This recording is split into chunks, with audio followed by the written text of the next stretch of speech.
Well,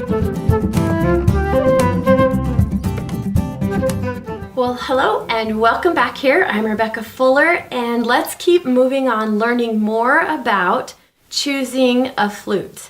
And sometimes you don't really get to choose. The choosing is done for you if maybe Aunt Em has a flute and she's willing to lend it to you, or if you find one at a store or whatever. There are lots of reasons why you may not be able to choose, but there's something in this video I wanted to talk to you about that will help you in your choice, especially if you are not really a flute player to start with. If you don't even know how to play, how are you supposed to test drive your flute that you're looking at to choose?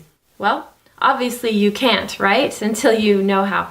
And if you don't know anybody who already plays, and if the place you are purchasing it from, nobody knows how to play it, then hopefully all of the information inside this video series will help you figure this out and do a bunch of tests for your own.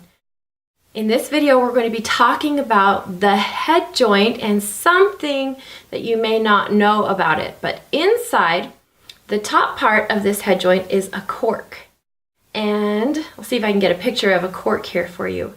But it's actually made out of cork, like that grows on the cork trees in Portugal. I went there, that's how I learned that. Anyway, and then there's a metal plate on the bottom of it and a rod on the top with threads. On the top of your flute is a cap. It's called the end cap, and it's actually more important than you think. Number one rule, don't play with the end cap. Every time you turn it, it actually changes the position of the cork inside your flute and messes up your tuning. Whew, more about that in the lessons. I will show you all sorts of stuff in there. But just as an overview, let's just make sure that your cork is not shriveled up and leaking air out of the top of the flute. The whole point of having that cork there in the top of the head joint is that it stops the air completely from moving out of that area, and so that it puts all of the air this direction into the rest of your flute. I hope that makes sense to you. You can test a little bit by kind of closing everything off. I can stick my finger on the little hole here and I can blow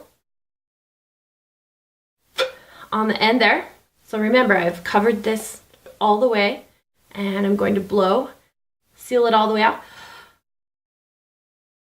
I can't feel any air leaking anywhere. If I could, and my air was actually able to move through the flute, then I would know that the cork is bad. Thumbs down on the cork. It needs a new cork. It needs to see a technician. Something new again for you. All right, well, that's really all I wanted to talk about in this video.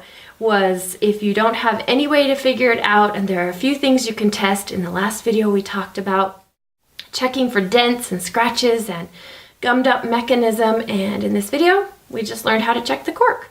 Okay, we'll see you in the next video where we're going to learn even more. And if you are already ready to come into the membership area, I welcome you, and we are excited to have you join us and learn all about how to play the flute really, really well. I'm here for you, I'm rooting for you, and I will teach you. You will learn. We'll see you in the next video.